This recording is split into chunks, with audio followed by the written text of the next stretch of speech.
اس flat سے اپنا کوئی سامان بھی لے کر نہیں گیا تھا۔ جب سب انسپیکٹر شمشاد علی نے اس کے بیڈ روم کا معائنہ کیا تو وہاں ہر شے جوں کی توں موجود تھی۔ میں نے بدستور اسے دیکھتے ہوئے کہا، ہاں اس بات پر مجھے بھی حیرت ہوئی تھی۔ آپ کو یہ حیرت کب ہوئی تھی؟ جی کیا مطلب؟ اس نے الجھن زدہ نظر سے مجھے دیکھا۔ میں نے وضاحت کرتے ہوئے کہا، مطلب یہ کہ آپ کو ملزم کے سامان نہ لے جانے پر جو حیرت ہوئی تھی، اس کا موقع کون سا تھا؟ رات کو ملزم کے رخصت ہوتے وقت یا پھر پولیس کی خانہ تلاشی کے وقت؟ جی میں صبح کی بات کر رہا ہوں، وہ قدرے سنبھلے ہوئے لہجے میں بولا۔ رات کو تو جب ملزم وہاں سے چلا گیا تو میں فلیٹ کا دروازہ بند کر کے واپس آفس والے صوفے پر لیٹ گیا تھا۔ ملزم کے سامان کے بارے میں تو اس وقت انکشاف ہوا جب پولیس نے اس کے کمرے کی تلاشی لی۔ یعنی رات کو ملزم کے حوالے سے آپ کے اندر کوئی تجسس نہیں جاگا کہ وہ مقتول سے کیا باتیں کر کے گیا ہے؟ میں نے بدستور اس کی آنکھوں میں جھانکتے ہوئے سوال کیا۔ آپ نے ملزم کو مقتول کے کمرے میں داخل ہوتے دیکھا اور جا کر آفس والے صوفے پر لیٹ گئے، ہے نا؟ جی ہاں آپ ٹھیک کہہ رہے ہیں، وہ متذبذب لہجے میں بولا۔ میں نے رات ملزم کو زیادہ اہمیت نہیں دی تھی، اس لیے اس کے حوالے سے میرے اندر کوئی تجسس پیدا نہیں ہوا تھا۔ چلیں آپ کی بات کو درست مان لیتے ہیں، میں نے سرسری انداز میں کہا۔ پھر پوچھا، ملزم کو پولیس نے کب اور کہاں سے گرفتار کیا تھا؟ یہ بندہ اگلی صبح خود ہی چل کر دفتر آ گیا تھا، استغاثہ کے گواہ نے جواب دیا۔ جس وقت پولیس والے موقع کی کارروائی کر رہے تھے تو یہ وہاں پہنچا اور ایسا بن گیا جیسے وہاں پیشانوی لحاظ سے اس کا کوئی تعلق نہ ہو۔ میں نے سب انسپیکٹر صاحب کی توجہ اس کی جانب مبذول کرائی اور انہیں بتایا کہ اسی شخص کے ہاتھوں بھٹی صاحب کا یہ حشر ہوا ہے۔ پولیس نے فوراً اس کے ہاتھوں میں ہتھکڑی پہنا دی۔ اس وقت 10 بجے تھے۔ میں نے طنزیہ لہجے میں کہا، میرے موکل نے خود کو وقوع سے لا تعلق ظاہر کرنے کی اداکاری نہیں کی تھی، بلکہ یہ حقیقت ہے کہ شیدہ نائک کے قتل اور 60,000 روپے کی خود برد سے اس بیچارے کا دور دور کا بھی واسطہ نہیں۔ 9 نومبر کی صبح 10 بجے جب خالد بھٹی مقتول کے فلیٹ پر پہنچا تو اس کے وہم و گمان میں بھی نہیں تھا کہ وہاں قتل کی واردات ہو چکی ہے۔ فرید حسین آنکھیں جھپکا کر مجھے دیکھا اور خفیہ میں اس لہجے میں بولا، یہ تو آپ بڑی عجیب بات کر رہے ہیں۔ جو بات سریدس عجیب نظر آ رہی ہے نا، وہ تھوڑی دیر کے بعد غریب بھی ہونے والی ہے مسٹر فرید، میں نے قدرے سخت لہجے میں کہا۔ پھر یہ عجیب و غریب صورتحال کسی کو بہت ہی غریب اور لاچار کر دے گی۔ آپ میرا مطلب سمجھ رہے ہیں نا مسٹر فرید؟ وہ چونک کر میری طرف دیکھنے لگا۔ اس کے منہ سے صرف اتنا نکلا، وکیل صاحب پتہ نہیں آپ کس قسم کی معنی خیز باتیں کر رہے ہیں۔ دیر سمیت تمام حاضرین عدالت بشمول وکیل استغاثہ اور تفتیشی افسر سانس روک کر استغاثہ کے گواہ پر ہونے والی جرح کا نظارہ کر رہے تھے۔ یہ نظارہ فی الحال بڑا محظوظ کرنے والا اور دل خوش کر دینے والا تھا، لیکن آگے چل کر یہی نظارہ استغاثہ اینڈ کمپنی کے لیے خطرناک اور تکلیف دہ ثابت ہونے والا تھا۔ میں نے گواہ کی الجھن کو سلجھن میں بدلنے کے لیے آپ سے تم تک کا سفر ایک لمحے میں طے کر لیا اور گھمبیر آواز میں کہا، فرید حسین میری معنی خیز باتوں کے معنی بس اب کھلنے ہی والے ہیں۔ تم توجہ سے مجھے سنو اور بتاؤ کہ جس وقت ملزم کو پولیس گرفتار کر رہی تھی ان لمحات میں اس کا موقف کیا تھا؟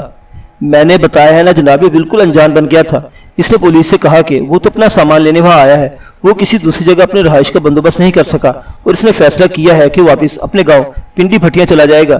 اس نے بھٹی صاحب کو پیش آنے والے حادثے سے قطعی لا علمی کا اظہار کیا تھا، حالانکہ یہ تمہیں رات میں بتا چکا تھا کہ اس نے کہیں رہائش کا انتظام کر لیا ہے۔ میں نے سہلانے والے انداز میں کہا، وہ رات 10 بجے اپنا سامان اٹھائے مقتول کے فلیٹ پر پہنچا تھا، پھر سامان لیے بغیر خاموشی سے واپس چلا گیا، بالکل چوروں کی طرح، ہے نا؟ واقعی، وہ میری ہاں میں ہاں ملاتے ہوئے بولا۔ اس کا رویہ میری سمجھ سے تو بالا تر ہے جناب، بالا تر ہی نہیں بلکہ زیری تر بھی ہے، میں نے ٹھہرے ہوئے لہجے میں کہا۔ وہ سوالی نظروں سے مجھے دیکھنے لگا۔ جی میں سمجھا نہیں، میں نے اس کے حیرت بھرے سوال کو نظر انداز کرتے ہوئے استفسار کیا۔ فرید حسین، استغاثہ کے مطابق بالفاظ دیگر تمہارے مطابق ملزم اور مقتول کے درمیان 8 نومبر کی سپہر شدید جھگڑا ہوا، جس کے نتیجے میں ملزم ناراض ہو کر وہاں سے چلا گیا۔ اس رات 10 بجے وہ واپس آیا اور بتایا کہ وہ اپنا سامان لے جانے آیا ہے، مگر بعد ازاں پتہ چلا کہ وہ سامان لیے بغیر ہی واپس چلا گیا۔ آپ کا خیال اس نے مقتول کے بیڈ روم میں داخل ہو کر اس کو اسی سائلنسر لگے ریوالور سے قتل کیا اور 60,000 روپے سمیٹ کر رفو چکر ہو گیا۔ پوسٹ مارٹم کی رپورٹ بھی اس بات کی تصدیق کرتے کہ مقتول شیدہ نائک کی موت 8 نومبر کی رات 10 اور 11 بجے کے درمیان واقع ہوئی تھی، یعنی جس وقت آپ کی بیان کردہ کہانی کی روح سے ملزم مقتول کے بیڈ روم میں موجود تھا۔ اچھی طرح سوچ سمجھ کر میرے سوال کا جواب دینا۔ میں سانس ہموار کرنے کے لیے متوقف ہوا، پھر اپنی بات مکمل کرتے ہوئے کہا، ایک شخص جو رات 10 اور 11 بجے کے درمیان کسی کو قتل کر کے چوروں کی طرح خاموشی سے 60,000 روپے اڑا کر رفو چکر ہو جائے، وہ اگلی صبح جائے وقوع کا رخ کیوں کرے گا، جبکہ اس بات کا اعلان بھی کر چکا ہو کہ اس نے اپنے رہائش کا الگ بندوبست کر لیا ہے؟ یہ تو آپ، وہ اسرائیلی انداز میں میرے موکل کی جانب انگلی سے اشارہ کرتے ہوئے بولا، آپ اسی سے پوچھیں۔ ٹھیک ہے، یہ بات میں اسی سے پوچھوں گا، لیکن بعد میں نے اس کی بے خبری میں اپنا کام جاری رکھتے ہوئے کہا، فی الحال تم یہ بتاؤ کہ تمہیں بات کس وقت پتہ چلی کہ مقتول شیدا نائی تمہیں چھوڑ کر کسی اور دنیا کی شہریت اختیار کر چکا ہے؟ اس افسوسناک حقیقت کا مجھے اگلی صبح علم ہوا۔ اس نے جواب دیا۔ اگلی صبح یعنی 9 نومبر کو؟ جی ہاں، اس نے اس بات میں جواب دیا۔ میں نے پوچھا صبح کتنے بجے؟ لگ بھگ 8:30 بجے۔ کیسے؟ میں عموماً 7 اور 7:30 بجے کے درمیان اٹھ جاتا ہوں، وہ وضاحتی انداز میں بولا، جبکہ بھٹی صاحب کم و بیش 8 بجے بیدار ہوتے تھے۔ ناشتہ ہم 8:30 بجے کیا کرتے تھے۔ اس کے بعد بھٹی صاحب اخبار وغیرہ پڑھنے میں مصروف ہو جاتے اور میں آفس کی ڈسٹنگ اور دیگر صفائی کا کام نمٹانے لگتا۔ بھٹی صاحب تیار ہو کر ٹھیک 10 بجے دفتر میں بیٹھ جاتے تھے۔ وہ چند لمحے کے لیے رکا تو میں یہ محسوس کیے بنا نہ رہ سکا کہ بھٹی صاحب یعنی شیدا نائی کے لیے ظاہر کی جانے والی اس کی عقیدت میں بناوٹی پن پایا جاتا تھا، جیسے کوئی گن پوائنٹ پر اسے یہ اداکاری کرنے پر مجبور کر رہا ہو۔ وہ اپنی بات کو آگے بڑھاتے ہوئے بولا، 9 نومبر کی صبح جب معمول کے مطابق بھٹی صاحب نہیں اٹھے تو مجھے تشویش ہوئی۔ 8:30 بج گئے تھے، یعنی ناشتے کا وقت ہو گیا تھا۔ ایسا پہلے کبھی نہیں ہوا تھا، لہٰذا میری تشویش بہت زیادہ بڑھ گئی۔ میں نے سوچا کہ ان کے دروازے پر دستک دیتا ہوں۔ میں نے 3-4 مرتبہ دستک دی مگر اندر سے کوئی جواب نہیں آیا۔ اب تو میری تشویش پریشانی میں بدل گئی۔ میں نے بیڈ روم کے دروازے کو دبا کر دیکھا تو پتہ چلا کہ وہ اندر سے بند ہے۔ میرا دھیان سلائڈنگ ونڈو کی طرف چلا گیا۔ میں نے مسکورہ کھڑکی پر تب آزمائی کی تو تھوڑی سی کوشش کے بعد وہ پھسل گئی۔ اس میں اتنا خلا پیدا ہو گیا کہ میں بیڈ روم کے اندر جھانک سکوں۔ میں نے اندر جھانکا اور میری آنکھیں خوف کے مارے پھٹی کی پھٹی رہ گئی۔ وہ ایک جھرجھری لے کر خاموش ہو گیا۔ میں نے اس کے ہارر ایکٹنگ سے متاثر ہوئے بغیر سنجیدہ لہجے میں پوچھا، تم نے مقتول کے بیڈ روم میں ایسا کیا دیکھ لیا تھا کہ تمہارے رونگٹے کھڑے ہو گئے؟ میں سراسیمہ لہجے میں بولا، میں نے بھٹی صاحب کو بیڈ پر مردہ پڑے پایا۔ ان کی لاش اپنے ہی خون میں لت پت پڑی تھی۔ یعنی سلائڈنگ ونڈو کے خلا سے جھانکنے پر تمہیں پتا چلا کہ شیدا نائی کی لاش اپنے ہی خون میں لت پت پڑی ہے؟ میں نے تیز نظروں سے گھورا۔ وہ جس ہوتے ہوئے بولا، ونڈو میں سے دیکھ کر تو مجھے اندازہ ہوا تھا، پھر جب مذکورہ ونڈو کو کس طرح کھول کر میں اندر داخل ہوا تو بھٹی صاحب کی کھوپڑی کو دیکھ کر مجھے یقین ہو گیا کہ وہ باقی نہیں رہے۔ پھر تم نے کیا کیا؟ میں نے سنسناتے ہوئے لہجے میں سوال کیا۔ اس نے بتایا، میں فوراً بیڈ روم سے باہر نکل آیا۔ اسی سلائڈنگ ونڈو کے راستے؟ نہیں، میں نے بیڈ روم کے دروازے کی کنڈی کھول لی تھی، اس نے جواب دیا۔ پھر تم نے مقتول کے بیڈ روم سے باہر نکل کر سب سے پہلے کیا کام کیا؟ میں فلیٹ سے باہر نکل آیا۔ اسے میرے سوال کا جواب دیتے ہوئے بتایا، صبح کا وقت تھا اس لیے بلڈنگ میں واقع دیگر دفاتر ابھی کھلے نہیں تھے۔ فوراً میرے ذہن میں آیا کہ میں گراؤنڈ فلور پر جاؤں، وہاں پر پرویز بزمی کا آفس کھلا ہوگا۔ بزمی صاحب ٹائم کے بڑے پابند ہیں، ٹھیک 8 بجے اپنی سیٹ پر موجود ہوتے ہیں۔ تو جناب، میں نے بزمی صاحب کے آفس سے لگ بھگ 9 بجے تھانے فون کیا اور 9:30 بجے پولیس فلیٹ پر پہنچی تھی۔ ٹھیک ہے، اچھی کہانی ہے، مجھے پسند آئی۔ میں نے چپتے ہوئے لہجے میں کہا، جی کون سی کہانی؟ وہ وحشت زدہ نظروں سے مجھے دیکھنے لگا۔ میں نے کہا، میرے سوالات کے جواب دیتے ہوئے تمہیں اپنے تمام سوالات کے جواب خود بخود مل جائیں گے۔ وہ بدستور الجھی ہوئی نظر سے مجھے دیکھتا چلا گیا۔ میں نے اس الجھن کی پرواہ کیے بغیر پوچھا، رات کو ملزم کے فلیٹ سے چلے جانے کے بعد تمہیں کسی قسم کا تجسس محسوس نہیں ہوا؟ اگلی صبح جب تم سلائڈنگ ونڈو کے راستے مقتول کے بیڈ روم میں داخل ہوئے تو اس کی کھوپڑی کا حشر نشر ہو چکا تھا۔ ذرا سوچ کر بتاؤ، ملزم کی رخصت سے لے کر صبح 8 بجے کے دوران اس فلیٹ میں کوئی اور شخص بھی آیا تھا؟ جی نہیں، بالکل نہیں، وہ کمزور سے لہجے میں بولا، گویا وہ رات تم نے ایک لاش کے ساتھ اسی فلیٹ میں گزاری تھی۔ لیکن مجھے کیا پتا تھا کہ بھٹی صاحب کو قتل کر دیا گیا ہے؟ وہ نیم احتجاجی لہجے میں بولا۔ میں نے سخت لہجے میں کہا، اس سے کوئی فرق نہیں پڑتا کہ تمہیں حقیقت کا پتہ تھا یا نہیں، یہ سچ ہے کہ تم نے وہ رات ایک لاش کے ساتھ گزاری تھی۔ بڑا حوصلہ ہے تمہارا مسٹر فرید۔ اور وہاں سے آواز میں بولا، جناب میں قسم کھا کر کہتا ہوں کہ مجھے اس بات کا بالکل پتہ نہیں تھا کہ بھٹی صاحب کو موت کے گھاٹ اتارا جا چکا ہے۔ اگر میں یہ کہوں کہ تمہیں شیدا نائی کی موت کی خبر تھی تو جناب یہ آپ کیسی باتیں کر رہے ہیں؟ اس کیسا لہجے میں بولا، میں اس کے بعد کاٹتے میں نے سنسنی خیز لہجے میں دریافت کیا، فرید تم مجھے بیوقوف سمجھتے ہو یا یہ تمہارا پہلا جرم ہے؟ جی یہ آپ کیا کہہ رہے ہیں؟ وہ ہکا بکا سا ہو کر مجھے دیکھنے لگا۔ جناب میں نے کوئی جرم نہیں کیا اور نہ ہی اس کا مطلب ہے تم مجھے بیوقوف سمجھتے ہو۔ میں اس کی بات پوری ہونے سے پہلے ہی پوچھ لیا۔ جناب میں نے یہ بھی نہیں کہا تم مجھے بیوقوف سمجھتے ہو اور نہ ہی تم نے کوئی جرم کیا ہے۔ میں نے ٹھہرے ہوئے لہجے میں کہا، اگر واقعی ایسا ہے تو پھر تمہیں میرے ایک سوال کا جواب دینا ہوگا، لیکن بہت سوچ سمجھ کر۔ اس نے ہاتھ اٹھا کر اپنی گردن کو سہلانا شروع کر دیا۔ یوں محسوس ہوتا تھا کہ اس کا حلق خشک ہو گیا ہے۔ میں نے اس کے چہرے پر نگاہ جماتے ہوئے سنسنی خیز لہجے میں پوچھا، فرید حسین وقوع کی رات ملزم کے فلیٹ سے نکل جانے کے بعد تم نے یہ ضرور نہیں سمجھا کہ مقتول کے پاس جا کر ملزم کی آمد اور اغراض و مقاصد کے بارے میں جاننے کی کوشش کرتے؟ تم نے فلیٹ کو بیرونی دروازہ بند کیا اور آفس میں آ کر سو گئے۔ پھر اگلی صبح ہی تمہاری آنکھ کھلی۔ تم نے یہی بیان دیا ہے نا؟ جی ہاں، میں نے اپنے بیان میں یہی کہا ہے، وہ متذبذب لہجے میں بولا۔ میں نے کہا، اگلی صبح جب مقتول حسب معمول بیدار نہیں ہوا تو تم گہری تشویش میں مبتلا ہو گئے. تم نے اس کے بیڈ روم میں جا کر صورتحال جاننے کا فیصلہ کیا لیکن بیڈ روم کے دروازے کو اندر سے بند پایا. چنانچہ تم سلائڈنگ ونڈو کو کھسکا کر بیڈ روم کے اندر پہنچے. پھر تمہیں پتہ چلا کہ مقتول کے سر میں گولیاں مار کر ہلاک کر دیا گیا ہے. تم وحشت کے عالم میں دروازے کی کنڈی کھول کر بیڈ روم سے باہر نکل آئے اور گراؤنڈ فلور پر جا کر تم نے پرویز بزمی کے آفس سے پولیس کو فون کر دیا. میں نے حقیقت حال بتانے میں کوئی غلطی کی ہے یا کوئی اہم نقطہ بیان ہونے سے رہ گیا ہو تو بتا دو. نہیں جناب، وہ متعاملانہ لہجے میں بولا. آپ بالکل ٹھیک جا رہے ہیں. اگر میں بالکل ٹھیک جا رہا ہوں تو پھر تم پر لازم ہے کہ میرے سوال کے جواب میں تم پٹڑی سے نیچے نہ اترنا اور میں جو کچھ بھی پوچھوں سچ سچ بتانا. جی پوچھیں، وہ الجھن زدہ لہجے میں بولا. میں نے پوچھا فرید حسین. وقوع کی رات لگ بھگ 10:15 بجے ملزم مقتول کے فلیٹ سے رخصت ہو گیا. پھر مقتول کے بیڈ روم کے دروازے کو اندر سے کنڈی کس نے لگائی تھی؟ اس کے چہرے پر ایک سایہ سا لہرا کر رہ گیا. بے حد نروس انداز میں اس نے بے ساختہ کہا، مجھے کیا پتا جی، میں تو سو گیا تھا جناب. تم سو گئے تھے؟ میں نے زہریلے لہجے میں کہا. تمہارے استغاثہ کے مطابق ملزم سائلنس سے لگے ریوالور سے مقتول کو موت کے گھاٹ اتار کر فلیٹ سے نکل گیا تھا. باقی بچا مقتول شیدا نائی. میں نے لمحاتی توقف کر کے ایک گہری سانس لی اور بدستور ٹھہرے ہوئے لہجے میں کہا، اگر یہ فرض کر لیا جائے کہ میرے موکل نے مقتول کی کھوپڑی میں 2 خاموش گولیاں اتار کر اسے قید حیات سے آزاد کر دیا تھا تو پھر یہ ممکن نہیں رہتا کہ ملزم کے رخصت ہو جانے کے بعد ایک مردہ شخص اٹھ کر دروازے کو اندر سے کنڈی لگائے. اور اگر یہ کنڈی مقتول شیدا نائی نے لگائی تھی تو پھر یہ بات پایا ثبوت کو پہنچ جاتی ہے کہ جب ملزم مقتول کے فلیٹ سے رخصت ہوا تو مقتول زندہ سلامت تھا. شیدا نائی کی موت ملزم کے جانے کے بعد واقع ہوئی تھی، اس وقت جب فلیٹ میں صرف 2 افراد موجود تھے، یعنی تم اور مقتول. اب تمہیں بتاؤ مقتول کی موت کب، کیسے اور کس کے ہاتھوں واقع ہوئی تھی؟ اس کے چہرے کا رنگ اڑ گیا. دیکھتے ہی دیکھتے وہ برسوں کا بیمار نظر آنے لگا. میں نے بڑے غیر محسوس طریقے سے جرا کی مدد سے گھیر گھاڑ کر اسے ایک تاریک بند گلی میں لا کھڑا کیا تھا. اس کے پاس فرار کا کوئی راستہ بچا تھا اور نہ ہی بچاؤ کی کوئی راہ اسے دکھائی دے رہی تھی. حالات کی تاریکی میں ہاتھ پاؤں چلاتے اس نے اپنے تئیں بڑی عقل مندی کی بات کی. پیشانی پر نمودار ہونے والے پسینے کو ہاتھ کی پوچھ سے صاف کرنے کے بعد اس نے کہا، جناب یہ بھی تو ہو سکتا ہے بھٹی صاحب نے ملزم کے جانے کے بعد دروازے کو اندر سے کنڈی لگائی اور خودکشی کر لی. ونڈرفل، بہت خوب. میں نے استہزائی انداز میں کہا، اگر ایسا ہو جائے تو کیا کہنے؟ اس طرح تو میرا موکل شیدا نائی کے قتل کے الزام سے آپ و آپ بری ہو جائے گا.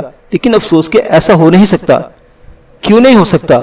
وہ میری بات کو سمجھے بغیر جلدی سے بولا، بھٹی صاحب نے خودکشی نہیں کی ہوگی یا آپ کے موکل کے بری ہونے کا امکان نہیں. مجھ سے اس نوعیت کا استفسار کر کے گویا اس نے اوکھلی میں سر دے دیا. میں نے کہا، فرید حسین، میں اپنے موکل کو تو ہر قیمت پر قتل کے اس الزام سے باعزت بری کروا ہی لوں گا، لیکن مجھے اس کیس میں تمہاری گردن پھنستی نظر آ رہی ہے. میری گردن؟ وہ بڑے خوفزدہ انداز میں اپنی گردن پر ہاتھ پھیرتے بولا، مگر کیوں؟